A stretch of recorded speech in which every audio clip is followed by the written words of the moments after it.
Malam itu, di sebuah rumah sederhana di pinggiran Jakarta, Aulia terbangun oleh suara tangis yang samar dari kamar sebelah.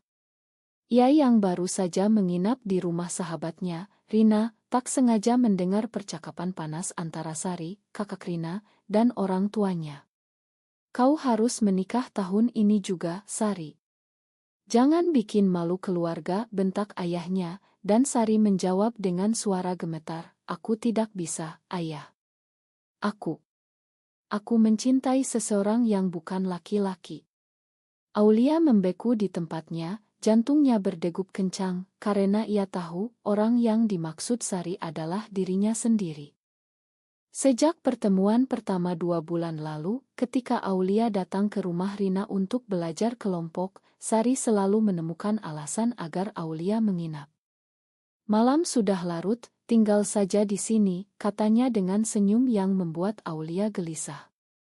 Aulia, mahasiswi semester 3 di Universitas Indonesia, awalnya menganggap itu hanya keramahan kakak teman.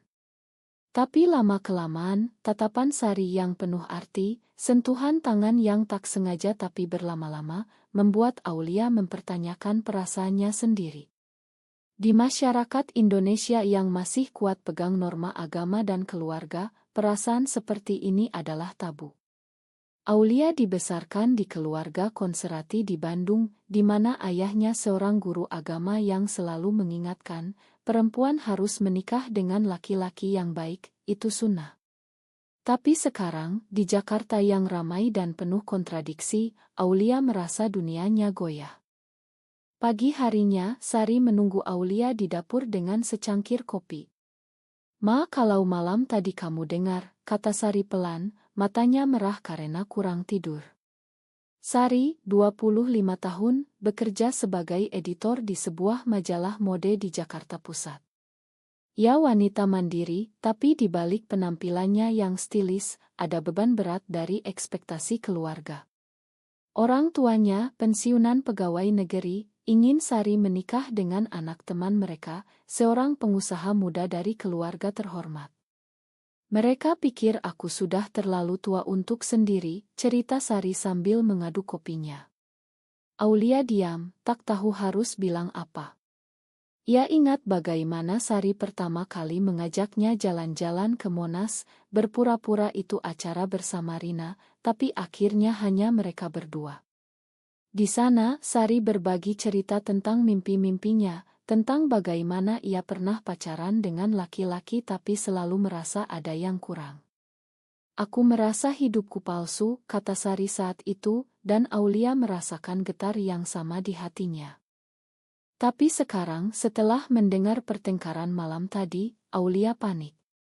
"Kak Sari, apa maksudmu malam tadi?" tanya Aulia hati-hati. Sari menatapnya dalam-dalam, lalu menggenggam tangannya. "Aulia, aku suka kamu. Bukan sebagai teman. Lebih dari itu." Kata-kata itu seperti bom yang meledak di dada Aulia. Ia menarik tangannya, bingung dan takut. "Tapi, ini salah, Kak. Apa kata orang? Apa kata keluargamu?" "Keluargaku." Sari tersenyum pahit. "Aku tahu risikonya. Tapi aku lelah berpura-pura." Hari itu, Aulia pulang dengan pikiran kacau. Di kereta komuter Line menuju kostanya di Depok, ia memikirkan Rina, sahabatnya yang tak tahu apa-apa. Rina yang ceria dan polos, yang selalu bercerita tentang pacarnya. Bagaimana kalau Rina tahu kakaknya menyukai perempuan? Bagaimana kalau itu Aulia? Malamnya, Aulia tak bisa tidur. Ia membuka ponsel, melihat oto-oto bersama Sari. Ada satu oto di kai aurit mereka di Kemang, di mana Sari memeluk bahunya sambil tertawa. Perasaan hangat itu kembali, tapi disertai rasa bersalah. Di Indonesia, hubungan sesama jenis masih dianggap tabu oleh banyak orang. Meski tak ada hukum yang secara eksplisit melarang, tekanan sosial dan agama sangat kuat. Aulia ingat berita tentang pasangan lesbian yang diusir dari kampungnya, atau yang lebih parah, dipaksa kawin oleh keluarga. Aku tidak mau jadi seperti itu, gumam Aulia sendirian. Tapi di sisi lain, Sari membuatnya merasa dilihat, dimengerti. Sari yang pintar, yang membaca buku-buku eminis dan berbicara tentang hak perempuan.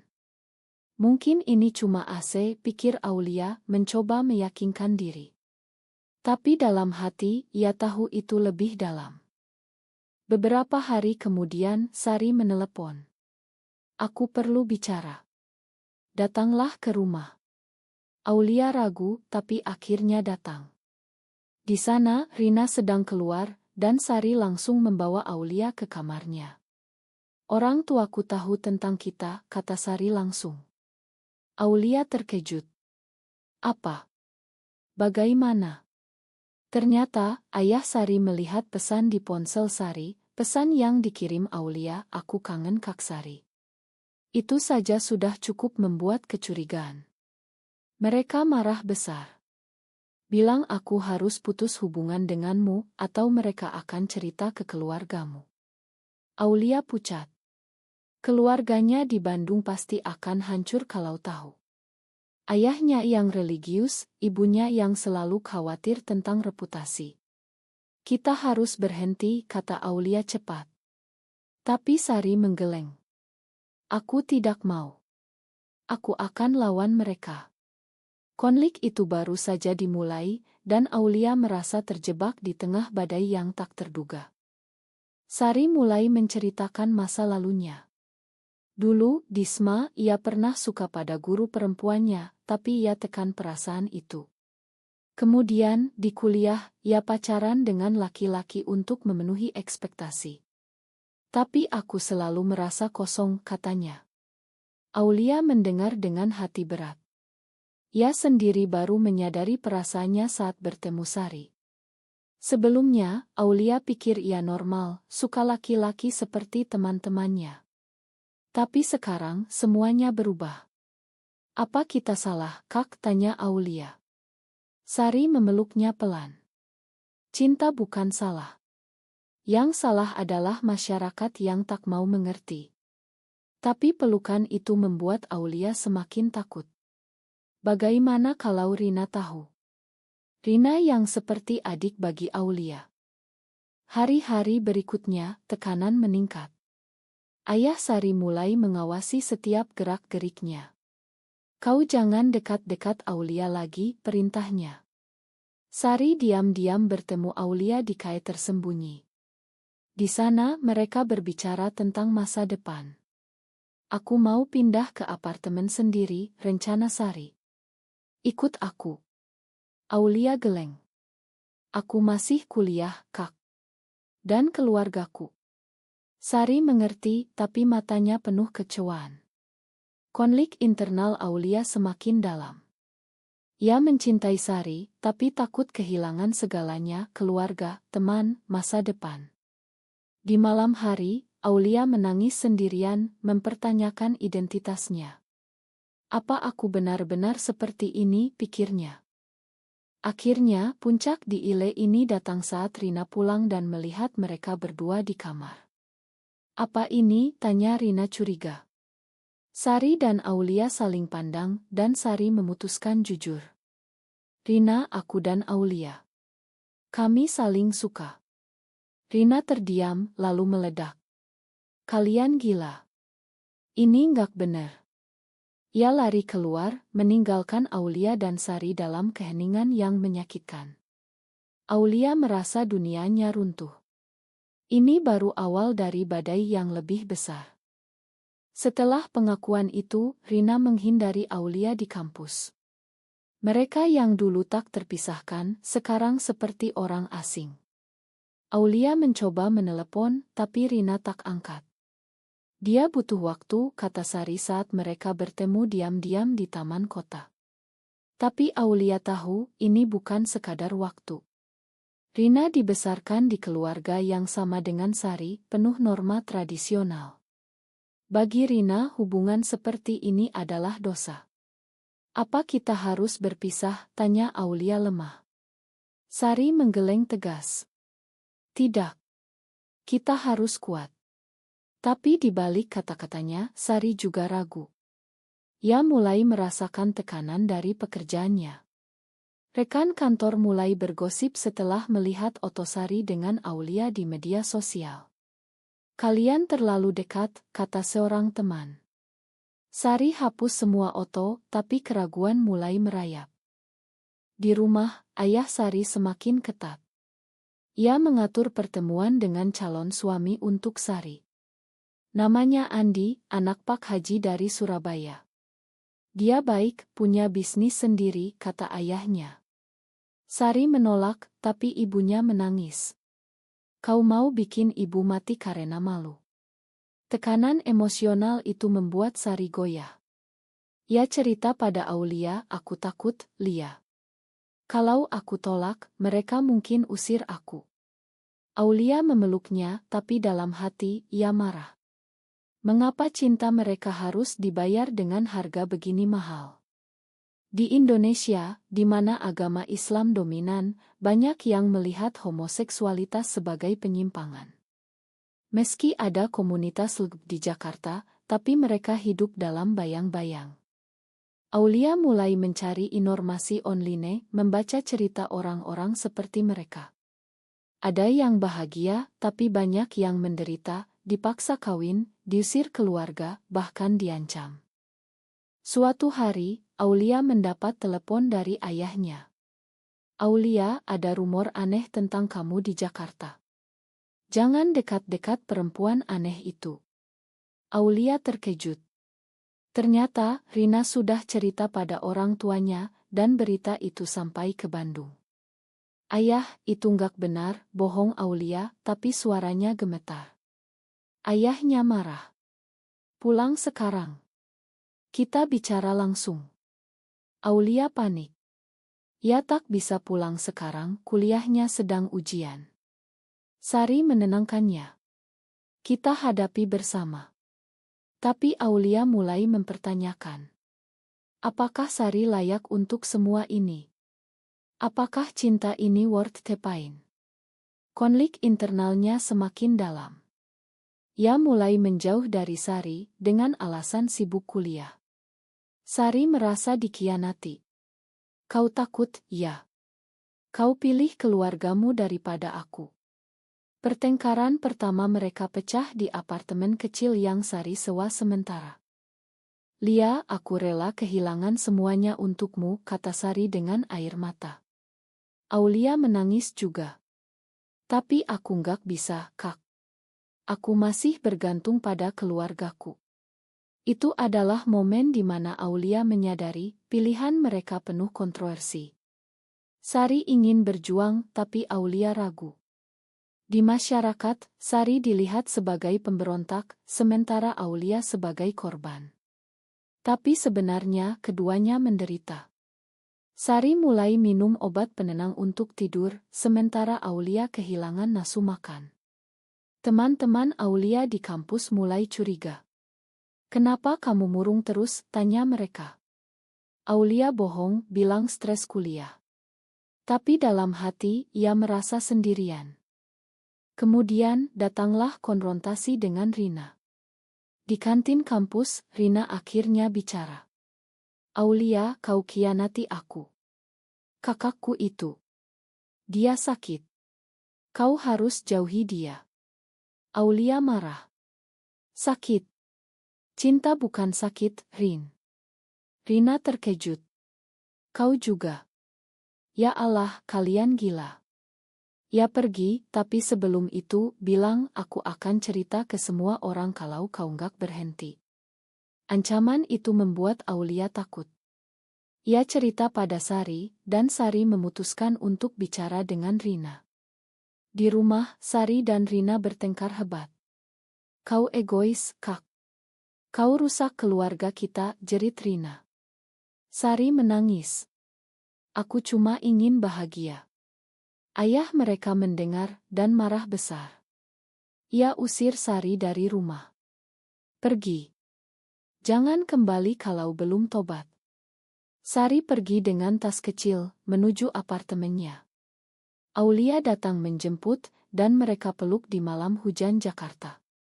Ini harga yang harus kubayar, kata Sari. Tapi Aulia tahu, ini baru permulaan. Sari mulai mencari pekerjaan baru karena gosip di kantor membuatnya tak nyaman. Ia apply ke majalah online yang lebih progresi. Di sana ia bertemu orang-orang yang mendukung, termasuk seorang lesbian tua yang berbagi pengalaman. Kau harus kuat, tapi jangan paksa pasanganmu, nasihatnya. Sari renungkan itu. Sementara Aulia di kosan mendapat surat dari ayahnya. Kami datang ke Jakarta besok. Kita bicara. Aulia panik. Ia harus memilih sembunyikan semuanya atau jujur. Malam itu ia bertemu Sari. Kak, ayahku datang. Apa aku bilang yang sebenarnya? Sari diam, itu pilihanmu. Tapi ingat, bohong selamanya nggak bisa. Aulia merasa terpecah. Puncak di Ile ini adalah saat orang tua Aulia tiba. Di kai dekat kampus, ayah Aulia langsung tanya. Benar kau dekat dengan perempuan itu? Aulia diam, lalu mengangguk. Ya, ayah. Aku mencintainya. Ayahnya marah, ibunya menangis. Kau bikin malu keluarga. Pulang sekarang. Aulia menolak. Aku dewasa, ayah. Ini hidupku. Mereka pergi dengan hati hancur, dan Aulia merasa bebas sekaligus hancur. Ia hubungi Sari, aku pilih kamu. Tapi di balik itu ada keraguan yang tumbuh. Dengan Sari diusir dari rumah dan Aulia memutuskan untuk jujur, hubungan mereka seharusnya lebih kuat. Tapi justru sebaliknya. Sari mulai bekerja di majalah baru, di mana ia bertemu banyak orang progresi. Salah satunya, Maya, seorang aktis berusia 28 tahun. Maya cantik, percaya diri, dan terbuka tentang orientasinya. Kau berani sekali, Sari, puji Maya. Sari tersipu, dan tanpa sadar, mulai sering cerita tentang Maya pada Aulia. Dia bantu aku banyak, katanya. Aulia cemburu, tapi diam ia sibuk dengan kuliah yang semakin berat, dan tekanan dari teman-teman yang mulai tahu. Di grup WhatsApp kelas, ada yang gosip, Aulia lesbian ya. Aulia abaikan, tapi hatinya sakit. Di masyarakat Indonesia, di mana media sering gambarkan sebagai penyimpangan, Aulia merasa seperti musuh publik. Suatu malam, Sari pulang larut. Ma, meeting dengan Maya. Aulia marah. Kau sering banget sama dia. Sari tersinggung. Ini kerja, Lia. Kau curiga apa? Pertengkaran itu membuat mereka tidur terpisah. Sari mulai mempertanyakan komitmen Aulia. Kau pilih aku, tapi masih ragu. Aulia akui, aku takut, Kak. Keluargaku tak hubungi aku lagi. Ayah Aulia memang memutus kontak, bilang Aulia harus tobat dulu. Ibu Aulia diam-diam kirim uang, tapi dengan pesan, pikirkan lagi, nak. Tekanan itu membuat Aulia depresi. Ia mulai konsultasi ke psikolog kampus, diam-diam, ini normal, Mbak, tanyanya. Psikolog bilang cinta tak ada yang salah. Yang sulit adalah masyarakat. Tapi itu tak cukup menenangkan. Kemudian, Rina datang ke apartemen Sari. Aku mau bicara, katanya dingin. Sari dan Aulia tegang. Rina bilang, aku benci kalian. Tapi ayah sakit karena ini. Stroke ringan. Sari terkejut. Karena aku. Rina angguk. Ya. Kau egois. Sari menangis, merasa bersalah. Ia mulai ragu. Mungkin aku harus pulang, minta maaf. Aulia panik. Jangan. Kau bilang kita kuat. Tapi Sari pergi ke rumah orang tuanya. Di sana, ayahnya lemah di tempat tidur. Sari, tobatlah. Nikahi Andi. Sari diam, tapi dalam hati ia tergoda. Andi, pria baik yang ia kenal. Mungkin hidup normal lebih mudah. Ia cerita pada Maya. Kau jangan menyerah, kata Maya, dan mereka peluk. Pelukan itu terasa hangat, dan Sari merasa tergoda. Aulia sendirian di apartemen, merasa ditinggal. Ia hubungi Rina. Tolong jangan paksa Kak Sari. Rina marah. Kau yang paksa dia jadi begini. Konfrontasi itu membuat Aulia sadar, mungkin ia memang penyebabnya. Di kampus, ia dihadang teman-teman. Aulia, benar kau lesbian. Kami nggak nyaman. Aulia pergi dengan air mata. Ia mulai isolasi diri. Malam itu Sari pulang dan cerita, aku tolak Andi. Tapi ayah marah lagi. Aulia lega tapi cemburu saat Sari sebut Maya lagi. Dia yang kasih nasihat. Aulia meledak. Kau suka dia ya? Sari denial, tapi benih keraguan ditanam. Konflik mencapai puncak saat Aulia lihat Sari dan Maya di KAE, tertawa intim. Ia konfrontasi Sari di rumah. Kau khianati aku. Sari menangis. Bukan begitu. Maya cuma teman. Tapi Aulia tak percaya. Ia packing barang dan pergi ke kosan lama. Kita selesai. Sari mengejar, tapi Aulia tutup pintu. Sendirian, Sari minum alkohol, sesuatu yang dilarang agamanya. Ia merasa hancur, kehilangan keluarga, sekarang Aulia. Ia hubungi Maya. Aku butuh tempat. Maya ajak ke rumahnya. Di sana, Maya coba hibur, dan dalam mabuk, Sari cium Maya. Pagi harinya, Sari menyesal. Ini salah. Ia hubungi Aulia, tapi Aulia tak angkat. Aulia di kosan menangis seharian. Ia hubungi ibunya. Bu, aku salah ya. Ibu bilang, pulanglah, nak. Kita bisa perbaiki. Aulia tergoda. Mungkin kembali ke hidup normal. Tapi ia ingat Sari. Di sisi lain, Sari pergi ke rumah orang tuanya lagi, minta maaf. Aku akan coba nikah dengan Andi. Ayahnya senang, tapi Rina curiga. Kak, jangan paksa diri. Sari diam, ini adalah pengkhianatan terbesar terhadap dirinya sendiri. Ile ini diakhiri dengan Aulia mendapat pesan dari Rina, Kak Sari akan nikah dengan Andi. Kau menang. Aulia terkejut. Ia sadar mungkin ini akhir. Tapi hatinya sakit. Apa yang harus ia lakukan? Berita pernikahan Sari dengan Andi menyebar cepat. Rina yang kirim pesan itu seolah ingin menyakiti Aulia. Aulia duduk di kosan, memandang ponsel dengan air mata. Kenapa, Kak, gumamnya? Ia tahu Sari melakukannya karena tekanan, tapi itu tak kurangi rasa sakit. Pengkhianatan itu seperti pisau di hati. Aulia mulai mempertanyakan segalanya, apakah cinta mereka nyata? Apakah Sari pernah benar-benar berkomitmen? Di Jakarta yang sibuk, Aulia merasa lebih sendirian dari sebelumnya.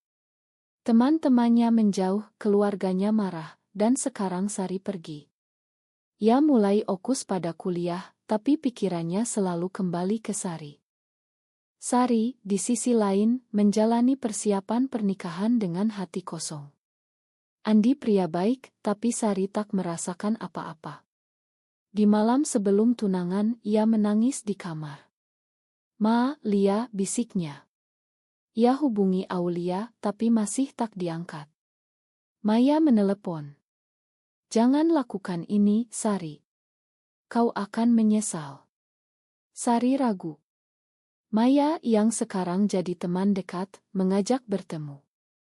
Di KAE, Maya bilang, aku suka kamu. Tinggalkan pernikahan itu. Sari terkejut. Aku nggak bisa. Keluargaku. Maya pegang tangannya. Pilih bahagiamu. Sari pulang dengan pikiran kacau. Ini mautun moral, apakah ia khianati keluarga lagi, atau khianati diri? Rina melihat kakaknya murung, mulai lembut. Kak, kalau nggak mau, jangan. Sari cerita semuanya, termasuk ciuman dengan Maya. Rina terkejut, tapi kali ini tak marah. Kak, aku salah. Aku takut kehilanganmu. Mereka peluk, dan Rina sadar, mungkin ia yang egois. Rina hubungi Aulia. Datanglah ke acara tunangan. Bicaralah dengan Kak Sari. Aulia ragu, tapi akhirnya datang. Di rumah Sari, suasana ramai dengan tamu. Aulia sembunyi di belakang, lihat Sari dengan baju kebaya cantik, tapi matanya kosong. Saat mata mereka bertemu, Sari terkejut. Mereka bicara di taman belakang. Kenapa kau lakukan ini? Tanya Aulia. Sari menangis. Aku takut sendirian. Makan aku. Aulia marah. Kau pilih mudahnya. Pertengkaran itu didengar Andi. Andi yang ternyata tahu rumor konfrontasi Sari. Benar kau lesbian. Sari angguk. Andi pergi dengan kecewa, batalkan tunangan. Keluarga Sari marah besar. Ayahnya jerit, kau hancurkan segalanya. Sari diusir lagi, kali ini permanen. Ia pergi ke rumah Maya. Di sana, Maya hibur. Kau bebas sekarang. Tapi Sari merindukan Aulia. Ia hubungi lagi. Lia, aku salah. Kembalilah. Aulia yang sekarang tinggal sendirian, merenung. Ia bertemu psikolog lagi. Apa aku harus makan? Psikolog bilang, pikirkan apa yang kau inginkan. Aulia sadar, ia masih cinta Sari, tapi trauma pengkhianatan itu dalam. Di masyarakat, cerita ini jadi gosip, anak Bu Haji batal nikah karena lesbian. Sari kehilangan pekerjaan karena skandal. Ia mulai depresi, minum obat lebih banyak. Maya bantu, tapi Sari tolak kemajuannya. Aku masih cinta Aulia. Aulia, di kampus, mulai dapat dukungan dari beberapa teman progresi. Mereka ajak ke komunitas kecil di Jakarta. Di sana, Aulia dengar cerita mirip, keluarga tolak, tapi mereka bertahan. Itu beri harapan. Ia hubungi ibunya lagi. Bu, aku bahagia seperti ini. Ibu menangis, tapi bilang, ibu coba mengerti. Itu langkah kecil. Ayah masih marah, tapi setidaknya ada celah. Aulia putuskan bertemu Sari. Di apartemen Maya, mereka bicara. Kau khianati aku dengan Maya, tanya Aulia. Sari jujur tentang ciuman. Itu kesalahan. Aku mabuk. Aulia sakit hati, tapi makan. Kita mulai lagi. Sari angguk. Tapi Maya marah. Kau pilih dia. Setelah aku bantu. Maya pergi, meninggalkan Sari dengan rasa bersalah baru. Konflik baru muncul, Sari tak punya pekerjaan, Aulia masih kuliah. Mereka hidup susah, tapi bersama. Tapi tekanan sosial terus. Di jalan, ada yang lempar pandang sinis. Sari mulai ragu lagi. Mungkin kita pindah ke Bali, di sana lebih terbuka. Aulia setuju. Tapi sebelum itu, Rina datang. Aku dukung kalian sekarang. Ayah mulai lunak. Itu kejutan. Rina cerita, ia baca buku tentang LGBTQ dan sadar salah. Keluarga mulai rekonsiliasi pelan. Tapi tak mudah. Ayah Sari minta Sari tobat, tapi Sari tolak. Aku tetap seperti ini. Ile ini diakhiri dengan keputusan besar. Sari dan Aulia pindah ke Bali untuk mulai hidup baru. Tapi di bandara, Aulia mendapat telepon dari ayahnya, jangan pergi. Kita bicara dulu. Aulia ragu. Apa ia korbankan lagi? Di Bali, Sari dan Aulia mulai hidup baru. Mereka sewa rumah kecil di Ubud, jauh dari hiruk-pikuk Jakarta. Sari dapat pekerjaan sebagai relance waiter, menulis tentang isu sosial termasuk LGBTQ. Aulia lanjut kuliah online. Awalnya semuanya indah, pantai, matahari terbenam, dan kebebasan. Di Bali, masyarakat lebih toleran, banyak ekspat dan komunitas progresi. Mereka berteman dengan pasangan lesbian lain, berbagi cerita. Kalian beruntung lolos dari tekanan keluarga, kata salah satu. Tapi di balik itu, luka lama masih ada. Aulia sering mimpi buruk tentang pengkhianatan Sari. Kau yakin tak akan ulangi? Tanyanya suatu malam. Sari peluk. Aku janji. Tapi janji itu diuji saat Maya datang ke Bali untuk konferensi. Maya hubungi Sari. Aku kangen. Sari tolak bertemu, tapi Aulia tahu dan cemburu lagi. Konflik internal Sari muncul kembali. Ia merasa bersalah atas ayahnya yang sakit. Rina update, ayah kangen kamu, Kak. Sari ragu. Mungkin aku pulang. Aulia marah. Kau mau tinggalkan aku lagi? Pertengkaran itu membuat mereka pisah kamar. Sari pergi ke pantai sendirian, merenung. Ia sadar, pilihan-pilihannya selalu menyakiti seseorang. Di masyarakat Indonesia, di mana keluarga adalah segalanya, meninggalkan orang tua adalah dosa besar. Tapi meninggalkan Aulia adalah pengkhianatan. Sari putuskan pulang ke Jakarta sendirian. Aku harus selesaikan ini. Aulia sedih, tapi mengerti. Jangan lama. Di Jakarta, Sari bertemu ayahnya. Ayah lemah, tapi mata masih tajam. Kau tobat? Tanya ayah. Sari geleng. Aku nggak bisa ubah siapa aku, ayah. Tapi aku sayang ayah.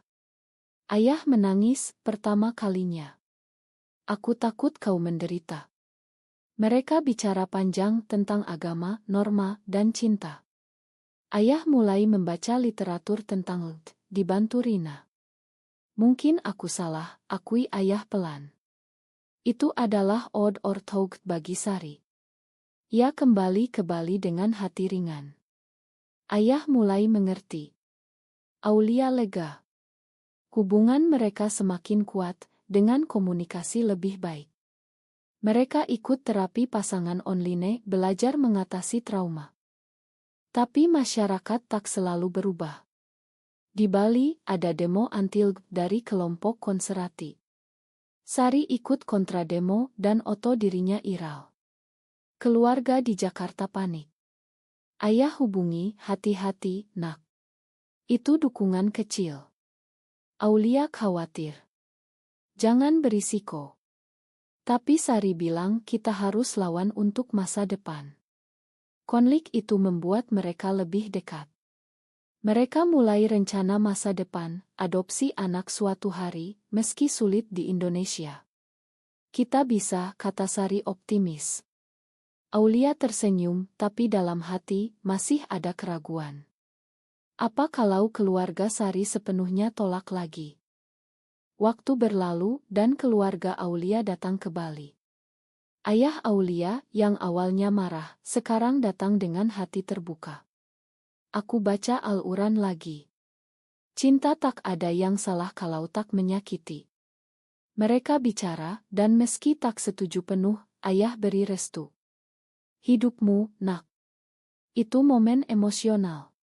Sari dan Aulia merasa menang. Tapi kemenangan itu datang dengan harga, teman hilang, pekerjaan hilang, luka emosional. Mereka sadar perjuangan tak pernah berakhir.